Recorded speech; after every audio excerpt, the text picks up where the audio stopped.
Johnny Hallyday, le photographe Jean-Marie Perrier sort de son silence. Depuis la mort de l'idole des jeunes le 6 décembre dernier, il avait décidé de ne pas dire un mot. Jean-Marie Perrier a pourtant été énormément sollicité. Un mois après la disparition de Johnny Hallyday, le photographe des stars a décidé de briser le silence lors d'une interview pour le magazine Serango. Quand Johnny est mort, j'ai refusé 102 interviews en une semaine. Ami intime de la star, Jean-Marie Perrier a ajouté, maintenant que la folie est retombée, je peux en parler. Sur Johnny, le photographe mythique de Salut, les copains a en effet beaucoup de choses à dire. C'était un type étonnant, qui a fait son éducation et construit sa culture tout seul. Il était vraiment intelligent, avec un sens des gens incroyable. Il avait un humour fou.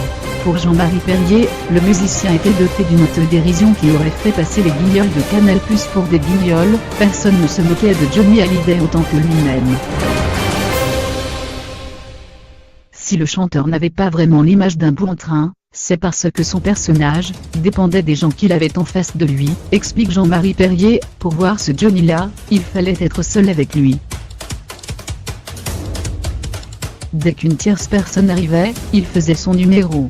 Un numéro qui avait valu à l'artiste une réputation d'imbécile, due aussi en grande partie à sa timidité. Il avait beaucoup de mal en interview. De cette faiblesse, Johnny Hallyday en avait fait une force, comme il avait confié à Jean-Marie Perrier, quand il avait tout juste 20 ans. Je préfère qu'ils me prennent pour un con, comme ça je les vois venir. Il faudra attendre les années 90, et l'interview du journaliste du Monde, Daniel Rodeau, pour que le rocker devienne respectable.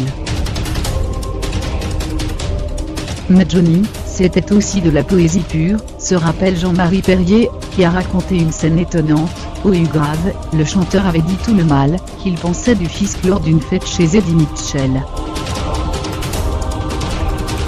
Le photographe s'est souvenu comment Johnny était parti dans une colère infernale sur les impôts qui lui paient tout. Je lui réponds que je ne comprends pas, étant donné que Philly vient de lui verser 1 million de droits. Et toi tu vas t'acheter un bateau qui coûte 800 000 ? Mais qu'est-ce que tu fais ? Ça n'a pas de sens. Et là, il me répond, très sérieusement, j'en avais besoin pour aller sur la mer. Une réponse touchante, presque enfantine, qui restera longtemps gravée dans la mémoire de son ami. Je l'adorais.